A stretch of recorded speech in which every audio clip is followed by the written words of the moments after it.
A letra mata, mas o espírito vivifica.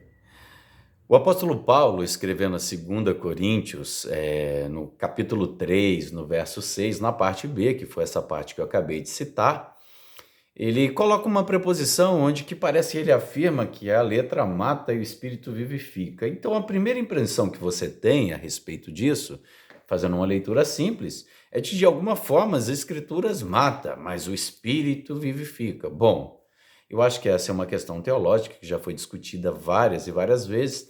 Por mais que tenham pessoas que ainda não saibam disso, ou por mais que tenham pessoas que saibam disso, mas salientando que não coaduna com a realidade das Escrituras. Aqui, o apóstolo Paulo aplica esse texto a um contexto em que a obediência às leis, ela mata, mas o Espírito vivifica. Dizendo que a alternativa de escutar o Evangelho, que é algo vivo e vivificante, ao contrário de uma lei que foi estabelecida em pedra e que ela mostrava toda a nossa falha moral, toda a nossa incapacidade de obedecer às leis que foram estabelecidas pelos 10 mandamentos. Todos nós sabemos que não conseguimos obedecer essas leis. Logo, por isso foi necessário que Cristo viesse e obedecesse essa lei para que nós fôssemos vivificados. Por isso que a letra mata, mas o Espírito vivifica. Então, mas por que eu acabei trazendo esse texto? Por que a gente acabou aludindo a esse comentário? A teologia, muitas vezes, ela é interpretada de forma muito incorreta por alguns grupos de religiosos, né? Elas afirmam que a teologia é algo que é para ser feito em gabinete, é coisa de intelectual. Logo, o povo da massa comum, o chão da igreja, né, o chão da fábrica, ela nunca consegue entender o que o teólogo fala. Mas isso é muito complicado, porque essa não é a realidade, nem é essa a proposta das Escrituras. Primeiramente, nós temos que saber que a teologia ela tem dois padrões, né? Que é a teologia original e a teologia originalizante, né? Como que é um negócio desse? É igual aquela pergunta, né? Quem que nasceu primeiro? A galinha ou o ovo? Pois bem, antes de surgir as escrituras, já existia teologia. Pense bem no que eu acabei de dizer.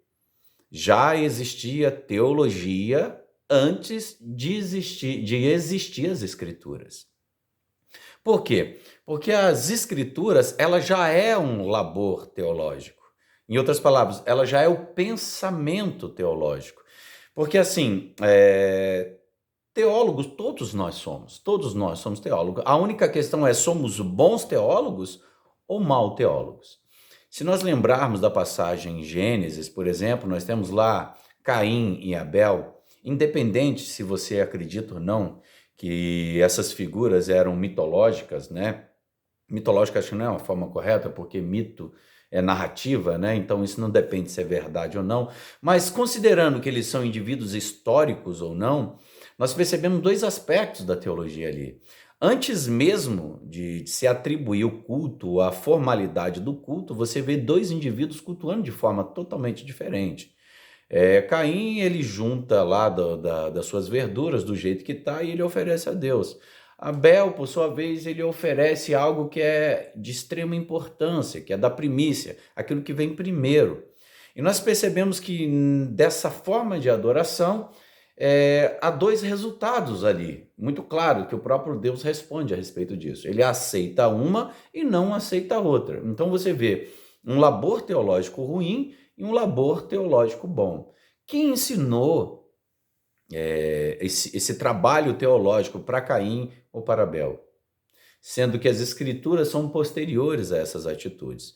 E você vai ver, por exemplo, logo depois da construção, logo do estabelecimento daquilo que é o povo hebreu, nós estamos falando agora do sacerdote Arão e do líder Moisés.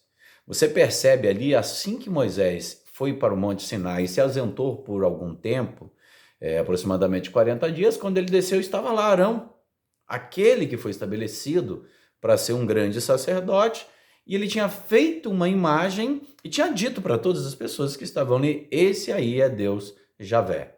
Não que ele tivesse construído um outro Deus, mas ele fez aquilo que as escrituras dizem que era para não fazer. Na verdade, isso ainda não tinha sido nem estabelecido ainda. mas ele faz uma má teologia. Ele entende o Deus de forma correta, mas ele expressa Deus de uma forma equivocada. Deus ele não queria que fosse feita imagem dele. Em contraponto, ele fez uma imagem de Deus para tentar melhor explicar Deus. Então nós vemos que existe uma boa teologia e uma má teologia. Ou seja, nós temos uma teologia originalizante, né? Ou seja, uma teologia original, que ela é o reflexo de um labor, de um pensamento teológico. E esses pensamentos teológicos, eles são expostos através das Escrituras. Nós sabemos muito bem que as Escrituras no primeiro século, né, as Escrituras cristãs, nada mais eram do que o Antigo Testamento. E o que os apóstolos e todos os pais apostólicos e todo o colégio apostólico fez foi interpretar as Escrituras sobre uma perspectiva messiânica cristã. Então, o Novo Testamento é um resultado de um labor teológico, um trabalho teológico em cima do Antigo Testamento, que explica a narrativa de Moisés e apresenta Cristo como um excelente Moisés. Isso nós vemos claramente no livro de Hebreus. Então, você percebe que tudo isso é um labor teológico. Então, somos todos teólogos. A única diferença é, somos bons ou não teólogos? Porque teologar, né, falar, né, esse termo, teologia aí, teologia, atribui-se a Platão, ele que criou esse conceito. Então, toda vez que você comenta a respeito de uma divindade, que independente se ela é cristã ou não, nós estamos fazendo teologia. Por exemplo, você vê alguns líderes religiosos de matizes africanos, eles falam de seus deuses, eles estão falando de teologia. Se você vê um judeu falando, ele está falando de teologia. Se você vê um hinduísta falando de seu Deus, comentando a respeito disso, também é teologia. Então, a teologia, ela nasce antes mesmo das Escrituras. Por quê? Porque o pensamento sobre Deus produz culto. E o culto produz tradição. E a tradição, ela é um sistema pelo qual se criam padrões para que nós tenhamos, de forma mais acurada, de forma mais inteligente, padrões que não nos desvirtuem dessas proposições construídas para melhor adorar. Então, nós percebemos em Abel que a verdadeira adoração seria algo que fosse de valor e de puro coração. Logo, isso já se torna uma tradição. Então, você percebe que louvar a Deus inclui você oferecer algo de bom coração e com toda a vontade do teu espírito em agradecimento a um Deus. Pronto, nós estamos falando de teologia. A teologia, ela não é algo para ser feito dentro de um quartinho fechado por um grupo especiais de intelectuais. Não, a teologia ela é comunitária, ela tem como propósito entender os aspectos das Escrituras.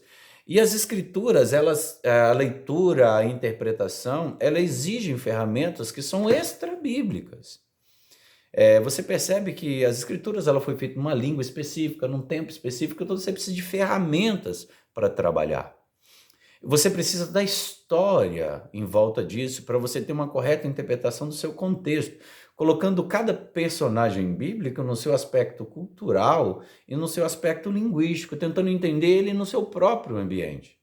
Então a teologia ela é um subproduto, né, digamos assim, de uma interpretação bíblica, de uma correta interpretação bíblica. Então, o labor teológico ele é extremamente interessante e ele deve ser feito.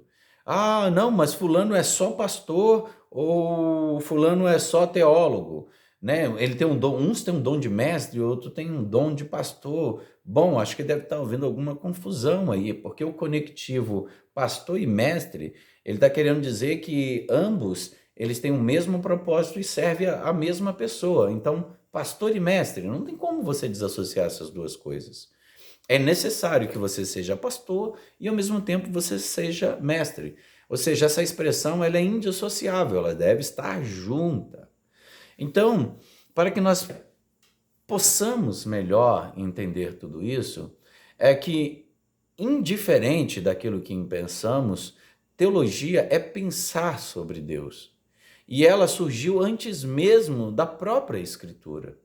Então, Jesus Cristo, quando fez uma pergunta, ele disse aos seus discípulos: "E quem vós dizeis que eu sou?" Você percebe que há uma profunda introspecção. Exige um pensamento aprofundado de que todas aquelas coisas que Jesus Cristo ensinou, ela tem algum significado e entendimento para as pessoas. Então, quando Jesus fez essa pergunta, ele provocou em seus discípulos uma profunda reflexão a respeito de quem ele era. E como nós podemos fazer isso? Somente através da teologia. Então nós temos que entender que a teologia, ela é o espírito vivificador, porque dela se compreende pensar, examinar, ouvir e entender das Escrituras. Só assim nós vamos entender verdadeiramente que o labor teológico, ele é uma prática de adoração, uma prática de ensinamento e uma prática de vida de uma forma geral. Então nós temos uma ortopraxia, ou seja, uma interpretação correta.